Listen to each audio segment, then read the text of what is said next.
It's Kate gonna be well, it is 5 o'clock. So if I can have everybody's attention, oh, look at that, Kate's right on time. My name is Tom Batchelor. I'm the planning director here in the city of Shelbyville. And tonight we have Herman Wright with TDOT. We've got Liesel Gerther, who will be presenting with Will Hager and KCI on the corridor access management agreement. So this is part of the corridor study that we've been doing a year long. I guess back in January 2024 is when the city council adopted by resolution and receiving a transportation planning grant to do this study. So I know you don't want to hear me because you get to hear me all the time. I'll turn it over to Liesel. All right, thank you so much. Like you said, my name is Liesel Gerter. I'm with KCI with Will Hager. We are out in Nashville. We are a transportation planning and engineering firm, at least our office in Nashville. That's what we specialize in. We've been a consultant with TDOT, working with these smaller communities on the transportation planning grants for 5 years, really 10 years now. So we have a lot of experience working in rural communities and happen to be some of my more favorite projects. So thank you all for coming out today to hear about a very important topic, definitely a worthwhile one. I'm excited to see the attendance today, and we'll get right in. So today we're going to talk a little bit about, just going to give you an overview of what the project entailed, talk a little bit about access management, what that is, what are we even talking about, and then talk about the deliverables and next steps. Okay, so like he mentioned, this was funded through a TDOT transportation planning grant. This comes on the heels of one that we completed last year through that cycle with Chris White in Bedford County. We also did a corridor study for US 231 north of the city of Shelbyville. So like he mentioned, the city council passed a resolution to essentially help fund using local dollars, the local match for this grant. So City of Shelbyville was the one that applied for the grant and paid for those dollars, but we also had important partners in Bedford County, Rutherford County, Herman with TDOT, like you mentioned, and then Lisa Cross with the Rural Planning Organization. She couldn't be here today. So today we're going to be really talking about 3 regionally significant corridors. I'm sure you all are familiar with them. We're talking about US 231, so all the way south of the city limits, down where the urban growth boundary is for the city, all the way up to the current city boundaries in the city of Murfreesboro. We are also looking at US 41, US 41A, excuse me, that goes from the Bedford-Rutherford County line all the way out to Normandy Road, east of the city boundaries out there. And then finally, SR 437, also known as the bypass locally. So what the deliverables that come out of this grant are essentially a plan document that summarizes all of our analyses and our recommendations. It also includes 3 draft corridor access management agreements, which are essentially memorandums of understanding with the fellow partners at the county. So the implementation of these recommendations, this document's really served as a guide for you all moving forward, especially during the development review process, so whether new properties are developing or old ones are redeveloping, as well as for during infrastructure projects, so whether that is a larger roadway infrastructure project by adding a new roadway, that also could entail opportunities such as adding a shared use path along one of the highways. That oftentimes provides a great opportunity to close some of those open accesses, open driveways, if you will. Sidewalk projects, streetscape projects, those are also some of the examples you would look to this guide for assistance as it relates to access spacing. So we kicked off back in July, I guess. From there, we analyzed the conditions along all 3 of the study corridors. We also had a steering committee that provided input and feedback to us throughout the project, made sure that we were staying on schedule and hitting the desired outcomes for all the parties. We also had a targeted engagement. We have a website as well as a surveys where we asked for input from those steering committee participants. So that was very valuable. And then we also had the steering committee participants also review our draft recommendations, and then we presented the final to them prior to meeting with you all here today. And this is the last step in the grant process, is this final presentation. Okay, so access management, what exactly are we even talking about here? You can think of an access as a driveway or an intersection between a private parcel and a roadway. So it essentially, at the most basic level, is about two things. It's about improving safety. And so the example you can see here behind me, this is just a simplified diagram, kind of a cut of what a 5-lane cross-section highway looks like. And then on the right side of that image is where they've applied a median, grass median down the center, and that limits the turning movements into that specific parcel. And so you probably can't see exactly, but there's lots of red dots on the left side, fewer red dots on the right. And that's basically where users of the roadway network, vehicles, but also bikes and pedestrians, those are conflict points. And so that's where crashes happen, or near miss crashes. And so the graph on the right is really showing you the relationship between the number of access points you have along a corridor. In this case, this is per mile. So as those numbers of accesses increase, you also see the crash rate increase. And I want to say in 2024, about 54% of all crashes in the state of Tennessee involve some type of access movement. So it's very important for safety.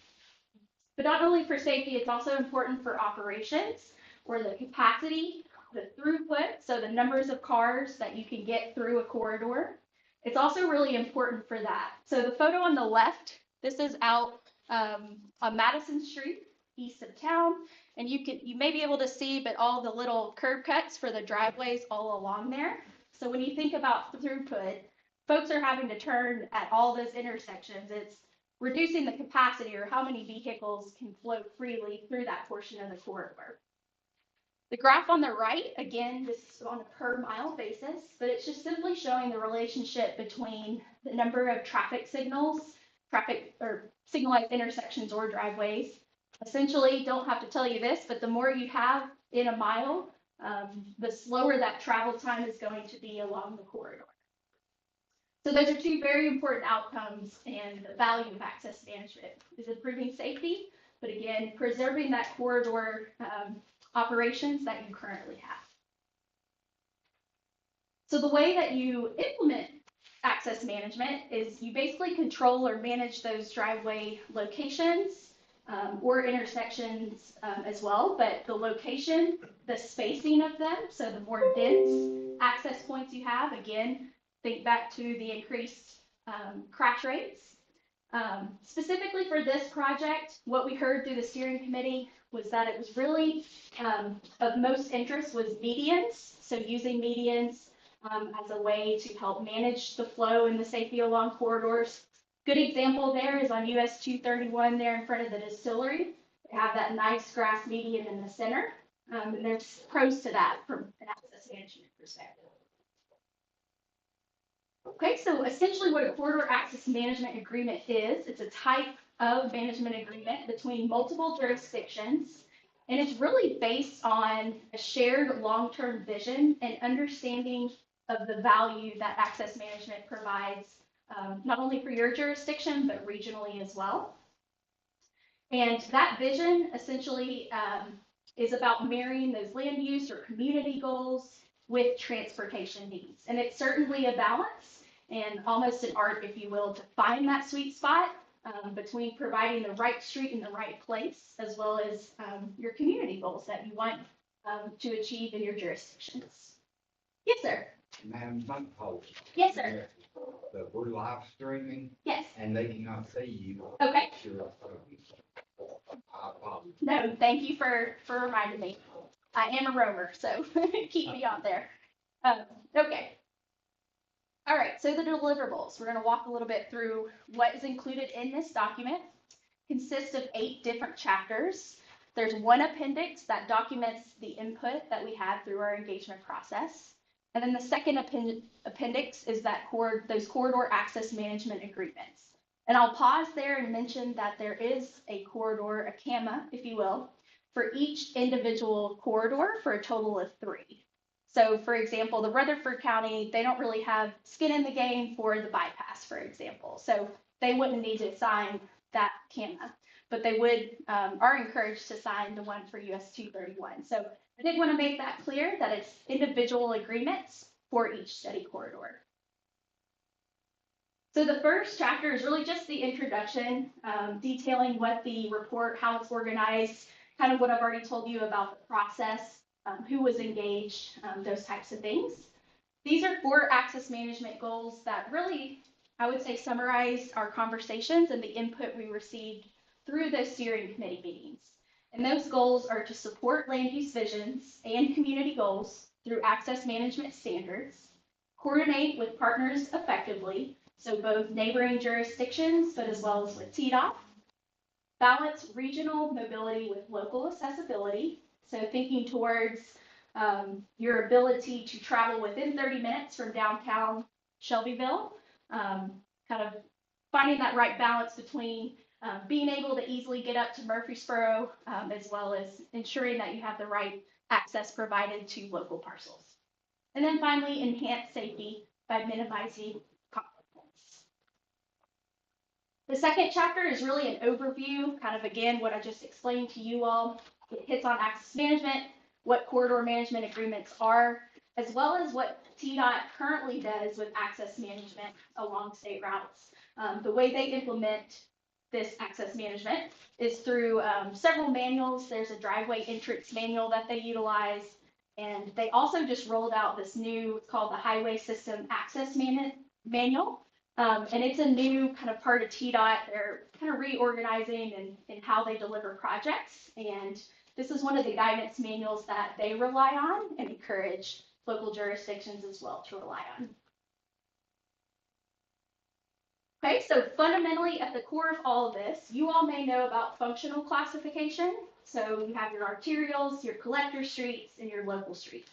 And those have, they're assigned those functions based on what operations they're expected, or their function, what do they serve in the greater transportation network.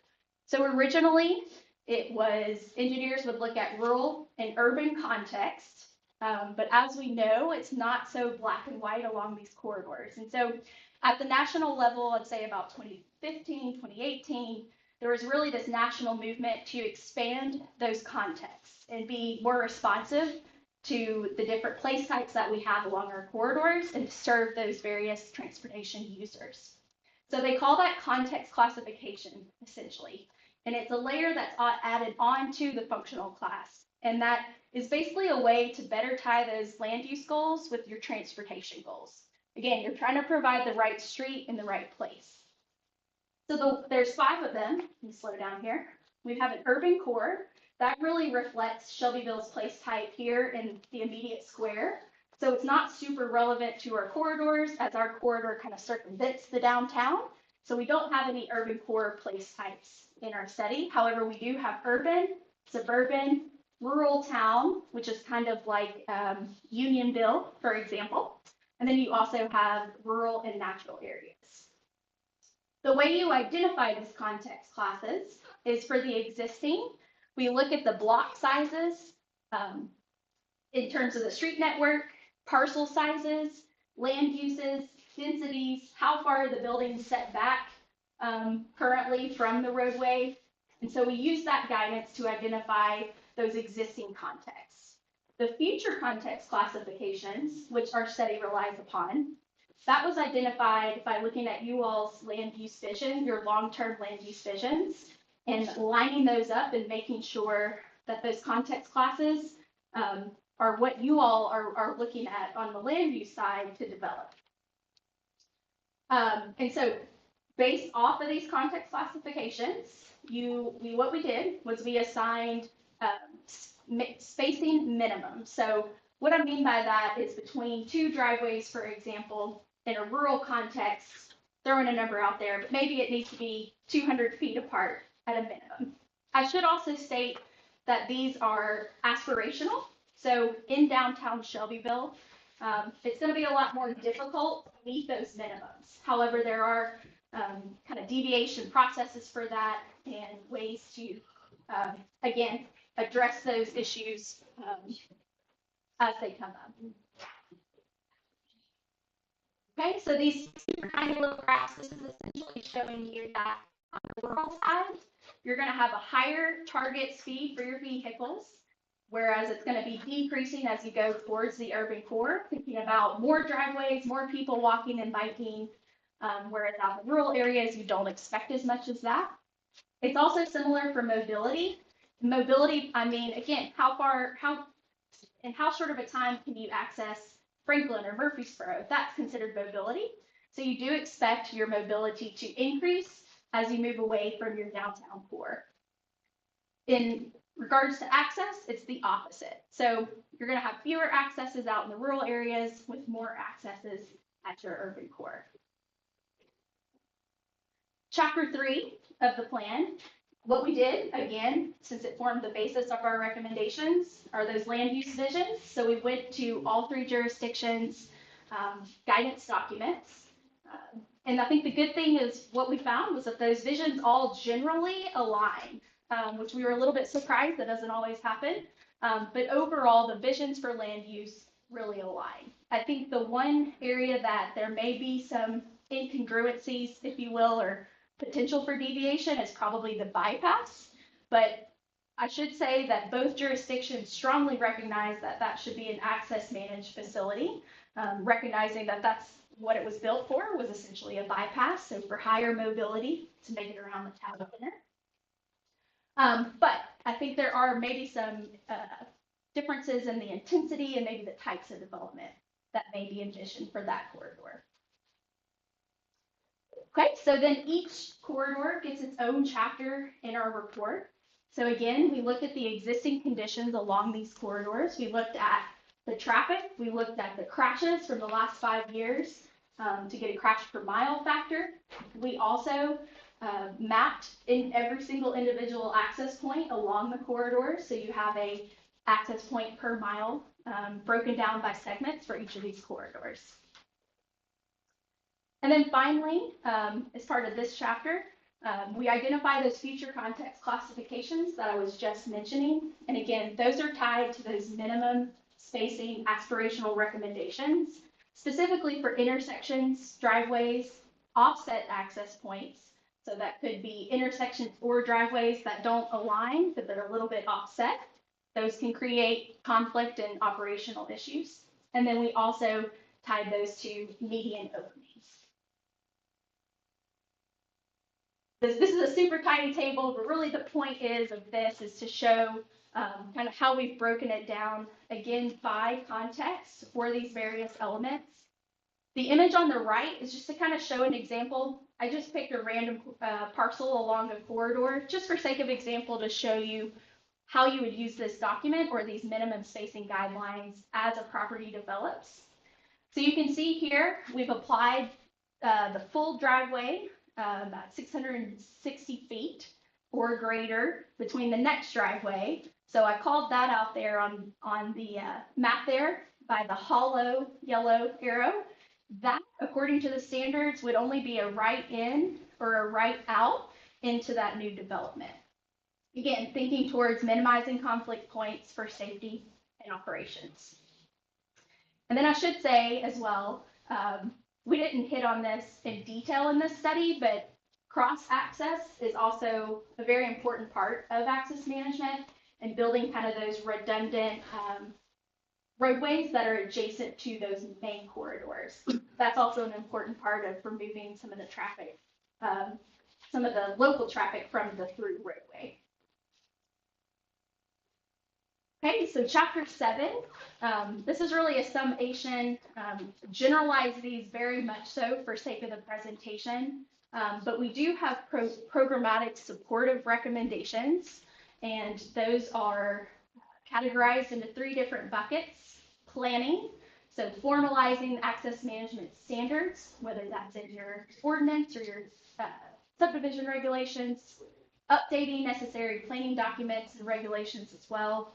And again, I have distilled these down to be general, but each one of these bullet points has very detailed recommendations with it that support that goal. In the engineering side, updating your design standards. So this could be as it relates to your subdivision regulations, for your driveway design, for example, making sure that you're providing the right driveway design in the right place for some of these new developments. Identifying and implementing access management projects. I know you all have already talked about, or at least I've heard over the years, of streetscape projects being looked at in downtown Shelbyville. Again, that's a way to potentially manage your access through a new improvement. Updating development review processes. I think that's something you all have already started to discuss in terms of updating those traffic impact studies. That's really where your power is in terms of impacting and influencing access management. And then finally, in the coordination and resource bucket, that is strictly to increase knowledge and allocate resources. And part of the allocation of resources is training. This is ultimately a long game. So you're making decisions along these corridors. I kind of liken it to puzzle pieces. You may not have all the puzzle pieces and it may not make sense as you're making decisions along the corridor, but ultimately the goal is to, in the long run, meet those goals that you're looking for. So I say increase knowledge. There is a lot of value, more than just how I've simplified it, to access management. Providing education to your commissioners, other elected officials could be beneficial. And then expanding external coordination, which I kind of touched on a little bit earlier. Okay, so finally was our conclusion, and again, those appendices. Ultimately, again, just to kind of reiterate, we looked at the existing conditions, we engaged with community representatives, and we've identified that the land use visions at a high level generally align. And we put together a document that hopefully you all will use as a resource moving forward. Okay, and then I'm going to flip it over to Will to talk a little bit about the next steps. Thanks, Liesl. So our next steps typically, after tonight's final presentation, I'll try to stay at the same spot too. After tonight's final presentation, we're asking the city to recognize this project and how it's been completed with a resolution so that we can close out the process with TDOT, who's provided funding here. And then after that, it's the opportunity for each jurisdiction to adopt these memorandums of understanding to support the corridor access management agreements.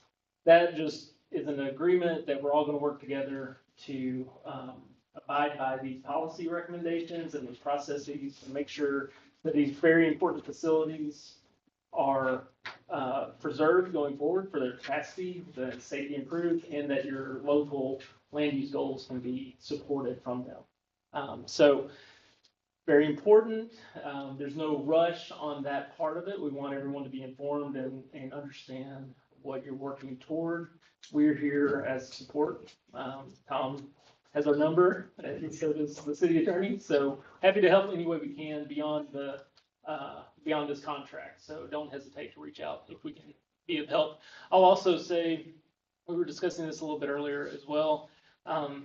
I'm a former planner for the city of Lebanon, and when I was there, the 109 plan was adopted between Lebanon, Mount Juliet, Wilson County, Sumner County.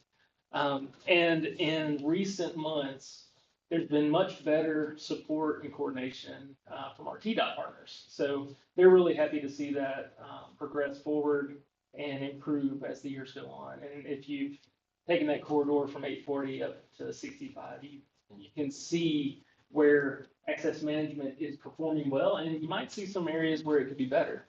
So it's a good local case study if you're interested in how these things can actually work for the community. So with that, thank you for your time. We're happy to answer any questions you might have. If you want us to revisit a slide, happy to do that as well, but we appreciate your time tonight. Any questions? Were we that?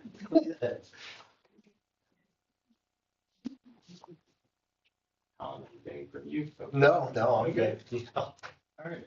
It's more for presentation with them. Sure. Well, again, if you go home tonight and you're like, oh, I should ask this, please reach out to us through Tom, and we're happy to be of assistance.